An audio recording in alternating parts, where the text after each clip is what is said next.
Hi, Greg Mitchell from HR Success here. Thanks again for joining us in this series of videos as we introduce you to our exclusive 8 Elements to Success Through People model. Keep in mind as you watch the videos that the model is all about helping you drive real results in your business. Improved product and service quality, better staff engagement, and productivity and profitability. In today's video, we'll take a look at equipping others.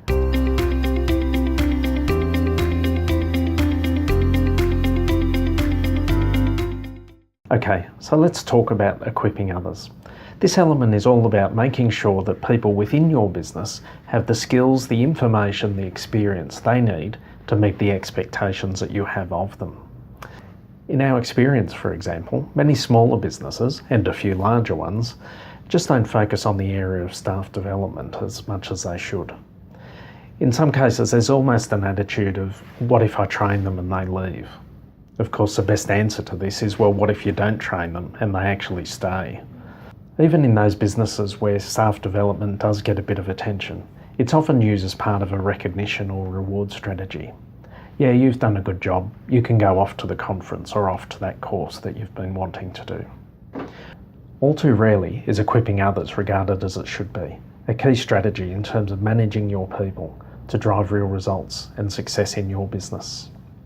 But don't just take our word for it.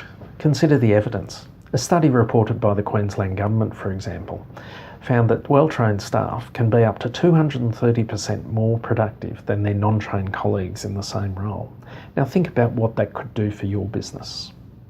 Not only that, but studies over the last 10 years or so have shown that people are becoming more and more demanding as to development opportunities. So equipping others can play an important part in terms of your attraction and retention strategies. If people don't feel that they're getting the development opportunities, the challenges, the growth that they'd like to achieve within your business, they'll pretty shortly be looking elsewhere. Okay, so we can see from a whole host of perspectives in terms of quality, performance, profitability, staff retention, engagement, equipping others is pretty important. So now that we know that it's important and perhaps we haven't been giving it the attention that it deserves, what can we do to equip others to meet the expectations that we have of them? Well, here are a few suggestions to get you started. Firstly, when reviewing business strategies and plans, make a point to ask yourself and your team, what skills, qualities, capabilities do we need to achieve those strategies and plans that we have for the business?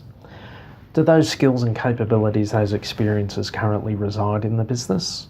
Do we need to seek outside help?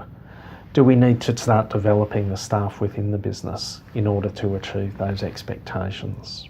Secondly, if you haven't already done so, develop a simple matrix that describes the essential skills, qualities, capabilities, personal attributes required for success within each role within your business. Then compare your current staff against those skills, qualities, expectations, identify and address any capability gaps. Finally, be sure to think broadly when looking to address capability gaps within your business. Sure, sometimes sending them off on an external course can be quite helpful, but also think about conferences, seminars, whether they can shadow an experienced employee, getting in some external coaching support, or even online learning can be quite helpful. So be sure to consider the whole range of options. Today we've only been able to cover a small part of what equipping others is all about. Nonetheless, I hope it's given you a bit of inspiration to think about just what you need to do to achieve further success in your business, and I hope it's given you a few tips to help you along the way. Thanks for watching. Look forward to seeing you next time.